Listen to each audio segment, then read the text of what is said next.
Well! Hello mga Bebshi! Nakatikim na ba kayo ng kamuting kahoy na hot cake? At kung hindi pa, itapusin nyo itong video. Ito na nga mga sangkap na gagamitin natin mga Bebsh. Isang latang condensed milk, cassava starch, margarine, food coloring, tapos 2 itlog. Yan lang naman ang mga gagamitin nating ingredients mga Bebsh. Ay naku mga Bebsh, try nyo na to.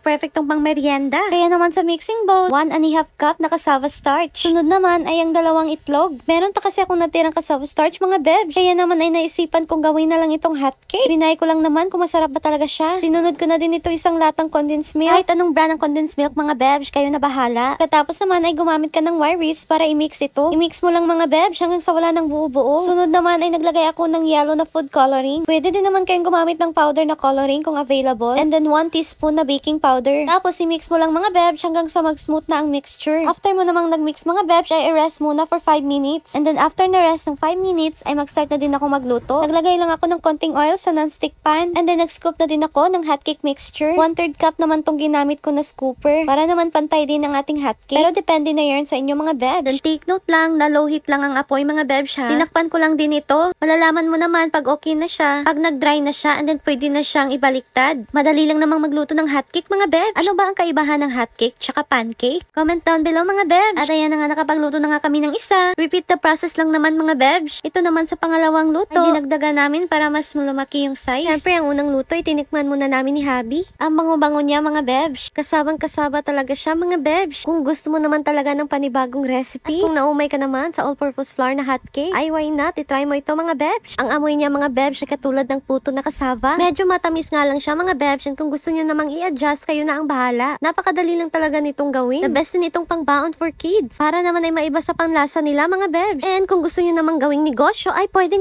Nakaluto na nga kami mga Bebsh, tapos lalagyan namin ito ng star margarine. Optional lang ito mga Beb. With sugar na nga itong margarine na nabili namin, kaya hindi na kami naglagay ng sugar. And pwede din naman na hindi na kayo maglagay ng margarine mga Beb. Kasi nga naman matamis na ang mixture ng hotcake. Kaya naman ay napaka-the best itong ipari sa coffee. Dito na nga kami sa labas. Masarap din kasi ditong magtambay sa labas ng bahay pag ganitong oras na mga Beb. At ito na nga mga Beb, siyang aking hotcake na kamuting kahoy or cassava pancake. Ayun. Napakadaling gawin and napakasarap. Kaya for the go!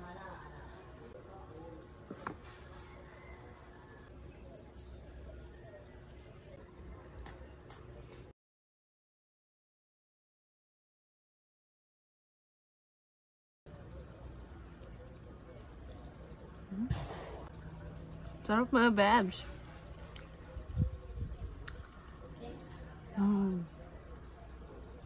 So, ito na mga Bebsh, yung ating cassava pancake. Ayan, napakasarap mga Bebsh. And ibang-iba talaga siya sa all-purpose flour na ginagamit natin, 'di ba? So, pag ito, cassava flour, maamoy mo talaga yung cassava, and then yung lasa din niya, cassava talaga siya mga Bebsh. Kaya naman, subukan nyo to kasi naman napakasarap. And para maiba naman yung pancake or hot cake nyo, diba? The best. Sarap talaga, promise.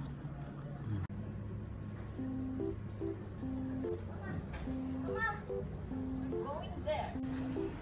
Asan yung pidete?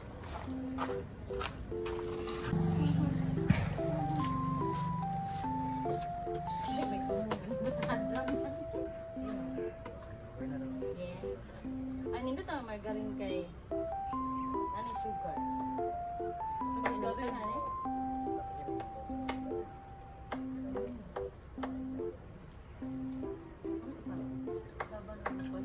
Okay,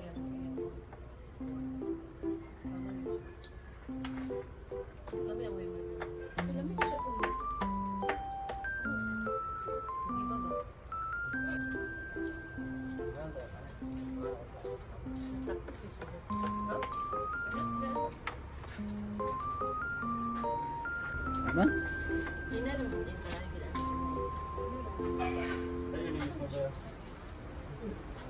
Yan siguro yung konti. Ang gigamit ko yung lawan sa taba. O siguro nga mas medyo sa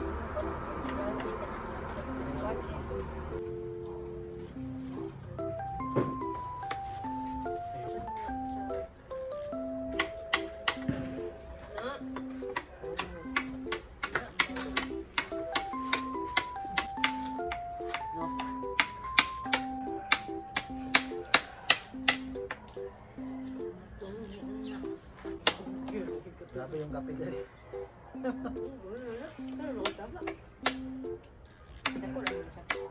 Kaya naman that's all for today mga Bebshi. See you to my next video. Sarang